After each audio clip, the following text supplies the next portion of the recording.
Hello students, आज हम पढ़ेंगे हमारा second method of new profit sharing ratio. मैंने आपको बताया था कि जब भी कोई पार्टनर एक फर्म में आता है तो उस समय हमें उस पार्टनर के साथ साथ पुराने पार्टनर्स का भी न्यू प्रॉफिट शेयरिंग रेशो ज्ञात करना होता है।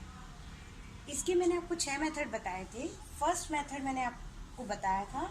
आज हम पढ़ रहे हैं हमारा सेकंड मेथड।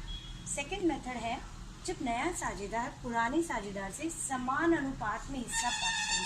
समान अनुपात का मतलब है वो पुराने साझेदार, मतलब जैसे मान लीजिए कि ए और बी हैं और उससे वो अपने इक्वल रेशो में, जो उसका रेशो है उसे इक्वल रेशो में ए से भी ले रहा है और बी से भी ले रहा है। When new partner acquire his share from old partners equally. For example, मैं आपको बता देती हूँ, ए और बी 7:5 में साझेदार हैं तथा वे सी को 1/6 शेयर के लिए प्रवेश देते हैं।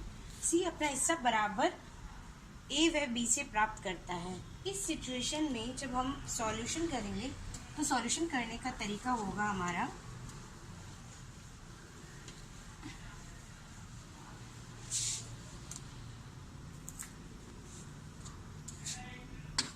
इस सिचुएशन में हमारे जो ओल्ड पार्टनर्स हैं वो कौन है, ए और बी, और उनका रेशो क्या है 7:5।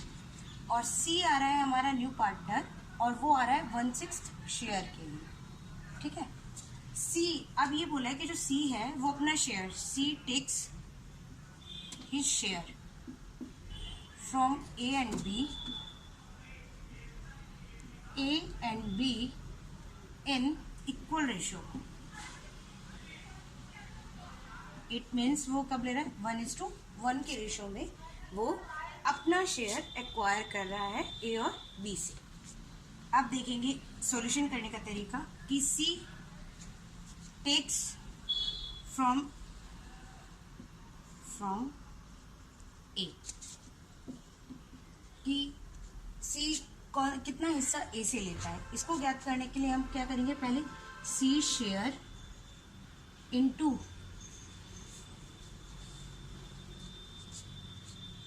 सी शेयर इंटू 1/2, क्योंकि वो रेशो कितना ले रहा है अपना 1:1, इसलिए हमने क्या किया है, 1 किसका है, ए का हिस्सा, ए शेयर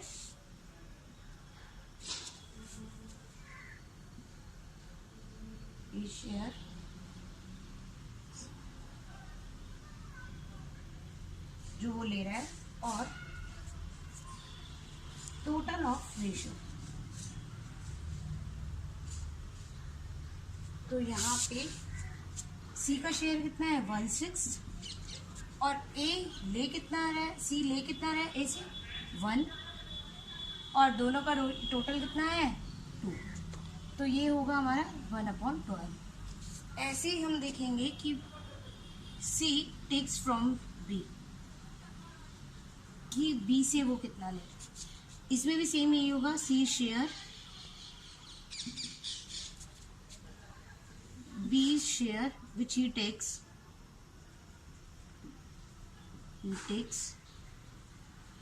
अपॉन टोटल रेशो।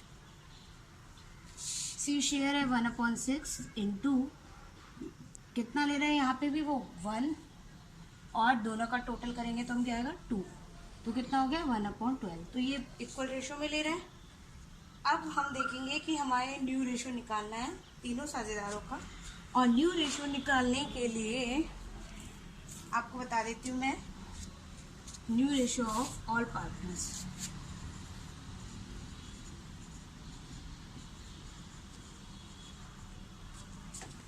यहाँ लिखेंगे हम ए बी और सी। ए का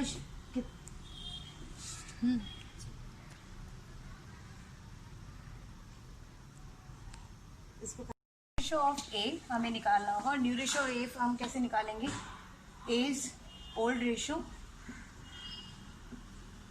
minus A gives to C, वो रेशो हम करेंगे माइनस जो हमने सी को दिया।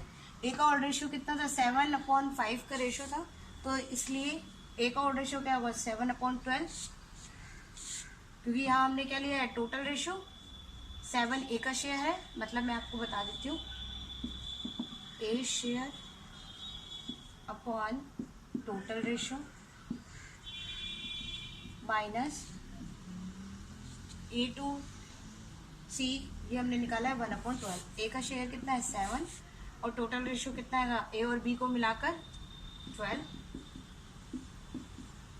यहाँ हम एलसीएम लेंगे और ये आ जाएगा 6/12। ऐसे ही हम बी का निकाल लेंगे। बी इज न्यू रेशो, इसी तरीके से B is old ratio minus B gives to C, जितना शेयर बी ने सी को दिया। बी का ऑड रेशो क्या है 5/12 और उसे दिया कितना है वही 1/12।